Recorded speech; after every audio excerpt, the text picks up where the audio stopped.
I think the best moment to tell the world that I'm an actor too is while seated next to Daniel Craig. Mm-hmm.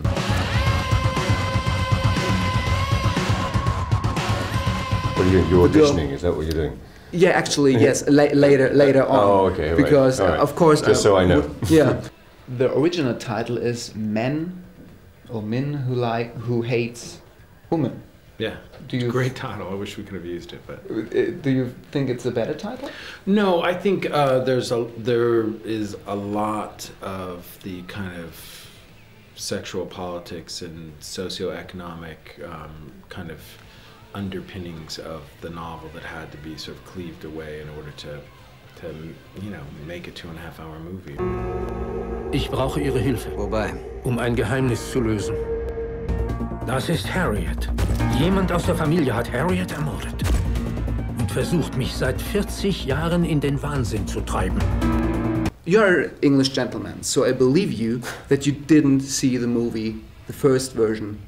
Oh no, I haven't. Shooting, no, I didn't. right? I haven't seen it yet. Still. Oh, still. No. Is there something like you don't want to see it because you don't? No, want I don't to, really want to see it. No. So you don't want to. It's not about. You know, it's not about comparing. It's just. I've spent a year or more of my life working on this book and this script, and with David Fincher on a project. And I've heard the other movie is fantastic, but I don't need another version of it in my head. Daniel didn't see the movie before he acted. Did you sometimes think, okay, you have to do it in a different way, or you liked the way the first actress did it? You know, after I had seen the film, I thought it was great, and I thought she was incredible. But I didn't leave the film thinking that that I had to play this part, that I was perfect for it. You know. But then after I had read the books, I had a very different interpretation of the character, and I had my own idea of who she was. Ich brauche Assistenz bei der Recherche. Sie ist eine meiner besten Ermittlerinnen. Ich habe die Sorge, dass ich sie nicht leiden kann. Sie ist anders. Du warst in 4 verschiedenen Pflegefamilien.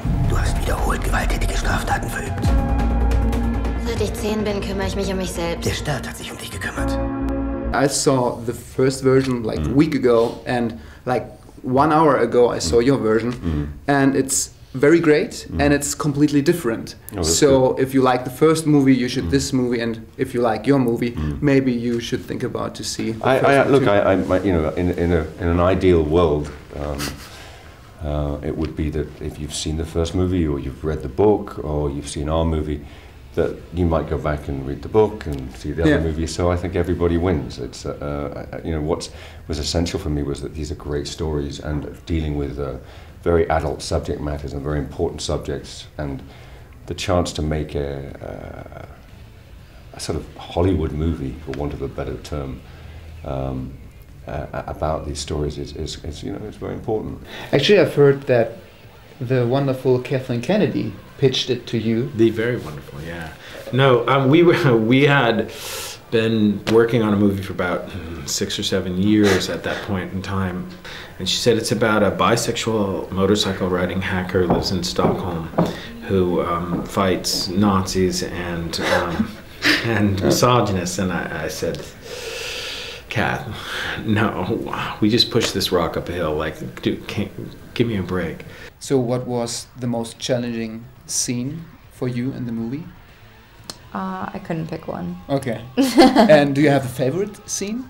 I don't have a favorite scene. I definitely don't have a favorite scene. There's too many scenes in the movie that I love, but one scene that I like very much is a scene between me and Daniel when we're laying in bed together, and I'm sort of telling him a little bit about my childhood, and I think that scene's very beautiful.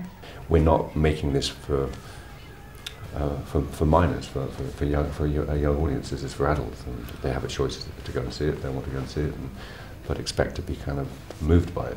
Yeah, in another interview you said, don't bring your kids to this movie. No, and although I keep on thinking if I was a kid now, I'd want to go and see this movie. And you would sneak in? I would probably sneak in, put a mustache on. With a mustache? One, please. That's how I used to get in. You did? Really? Yeah, not with a mustache, but try and deepen my voice. So how would you pitch the story of this movie? I've never been that attracted to projects that are easily distilled I don't know. I would say it's a story of two people coming out of their shells. You know, one who's been recently driven into it by embarrassing work situation, and the other one who was driven into it when she was a very small child, and they meet and they are able to sort of coax one another back out into the light. Niemand mag es, wenn man in seinem Leben umschnüffelt. Jeder weiß, warum sie hier sind. Und wenn sich ein Weib irgendeinem Tiere naht, dass es sich mit ihr begattet, so sollst du das Weib samt dem Tiere töten. Diese Leute sind wahnsinnig. Bald lernen sie uns besser kennen, als ihnen lieb ist. Tut mir sehr leid. Where's the difference between playing Bond and Michael Blomqvist? I saw many like details I don't fall over quite as much, although I fall over a bit in this movie. There's a huge difference. He's a man who's a very bad father, and I mean he's a womanizer, but so I suppose there's a crossover there. Bond, yeah. But he's very relaxed in himself as a man. He's not concerned about appearing macho or trying to sort of, you know, beat his chest.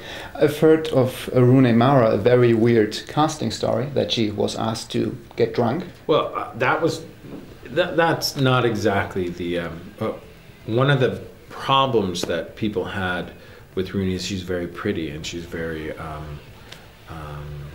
put together. We were trying to figure out ways to, you know, make her look a little more rugged, and one of the things that we talked about was, you know, you need to be a little bleary, you need to look like you've been out clubbing, you know, go have too many margaritas tonight and come in tomorrow, we'll take your picture, your eyes will be sort of bloodshot and you'll look sort of haggard. And she did, and she came in, she looked beautiful, and so we're okay, well that's not gonna work. You were nominated for the Golden Globe, so congratulations, in 10 days.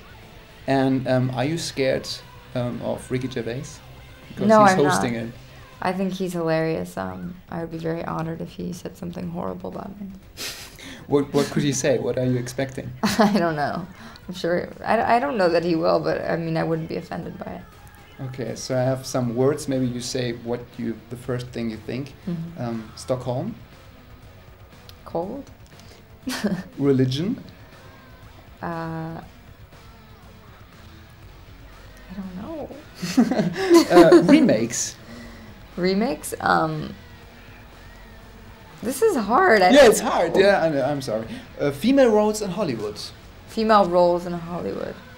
The girl with the dragon tattoo. Great, thank you very much. Sorry, those were nice. really pathetic answers.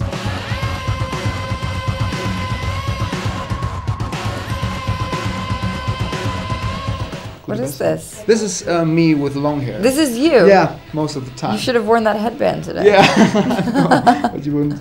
That's amazing. Thank you very much. And I go out and tell everybody to see the movie, and maybe you can go out and tell that I should be in the next Bond movie. I'll try my best. Thank you very much. All right.